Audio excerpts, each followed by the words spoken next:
You have to go out. You don't have to come back. The unofficial motto of the U.S. Coast Guard's boat forces, which lasted for decades. If lives were at risk, come hell or high water, you were launching, even if it cost you your life.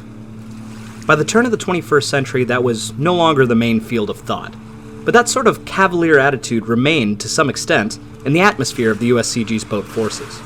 On the 23rd of March 2001, that attitude attributed to the loss of 2 Coast Guardsmen, the loss of which could have easily been prevented in many ways. This tragic mishap would shape the Coast Guard doctrine to this very day. March 23, 2001, Coast Guard small boat CG-214341 gets underway from Station Niagara's pier for a law enforcement patrol. The 214341 is a 21-foot, non-standard, rigid, inflatable hull boat. She's crewed by a 4-man crew, a coxswain, an engineer, and 2 crewmen. 2 of the crew were outfitted with guns and weapon belts to perform law enforcement. The position of the station on Lake Ontario left her close to the Canadian-US border, meaning one of the station's primary missions was border patrolling. But tonight would be a simple mission of patrolling the Niagara River, north of the falls. The crew consisted of boatswain mate 2nd Class Scott Chisholm, acting as coxswain in charge, machinery technician 3rd Class Michael Moss as engineer, fireman William Simpson as crewman, and seaman Chris Farabee as the other crewman. Due to the water temperature being only 36 degrees Fahrenheit, or 2.2 degrees Celsius, and the air temperature being only 37 degrees Fahrenheit, or 2.7 degrees Celsius, the crew were wearing Coast Guard-issued dry suits. The dry suits were multi-layered cold water survival suits consisting of 3 layers, a sweat-wicking bottom layer, an insulating middle layer, and a waterproof outer shell. The suits are designed to keep the wearer warm in sub-freezing temperatures for as long as 6 hours, assuming they were worn correctly and with all their layers.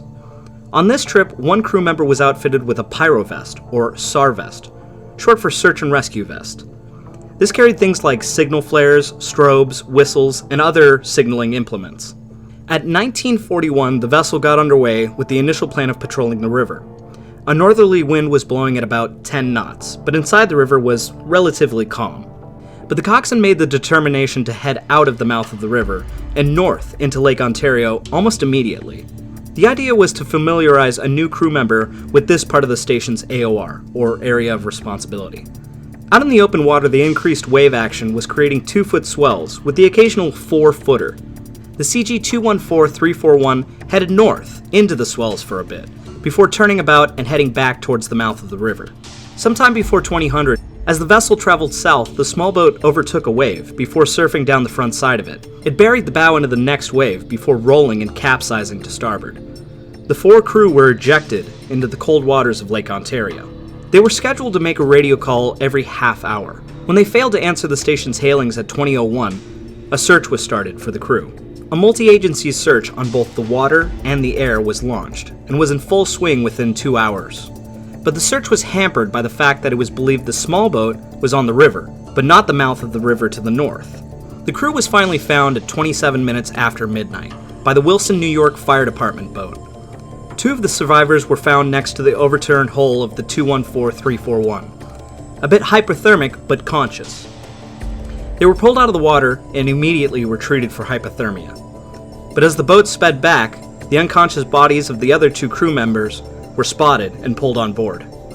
CPR was immediately started on the 2 Coast Guardsmen.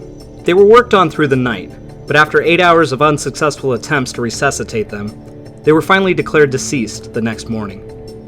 25-year-old Scott Chisholm of Lakeside, California, and 23-year-old Chris Farabee of Morristown, New Jersey, passed away from hypothermic cardiac arrest after spending over 4 hours in the freezing cold water.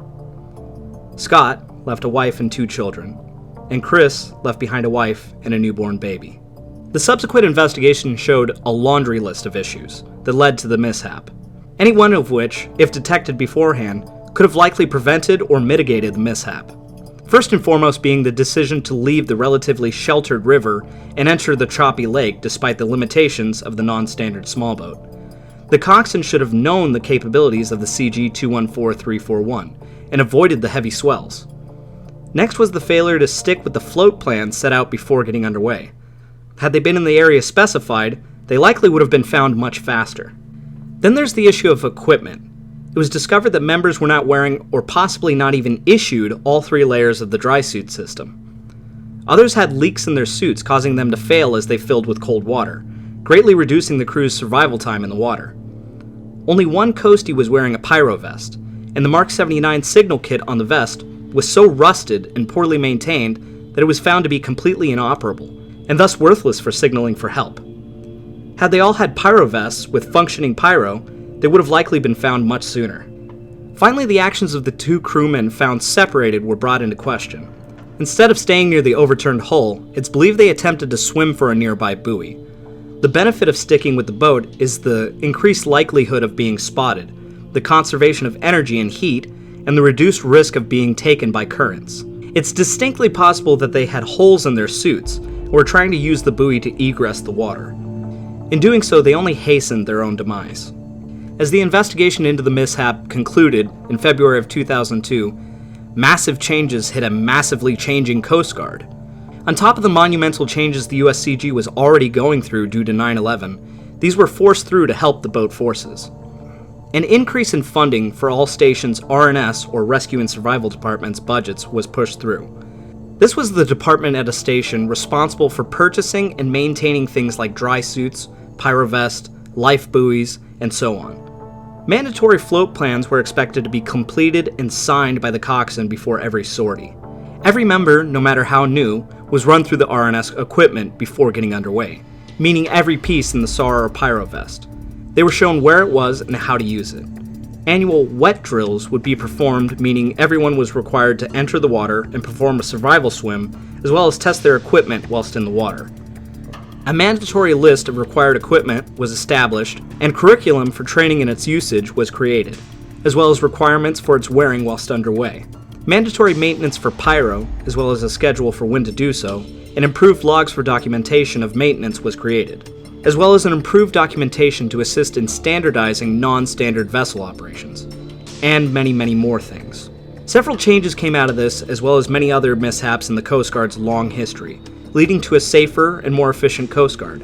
Sadly for the 2 young coasties, these changes, like many before and after it, were written in the blood of the fallen. The Coast Guard is a small branch. Station Niagara only had 16 people stationed there. The ripples of those lost were felt across the entire branch, and are still felt to this very day. We mourn their sacrifice, and bid them fair winds and following seas.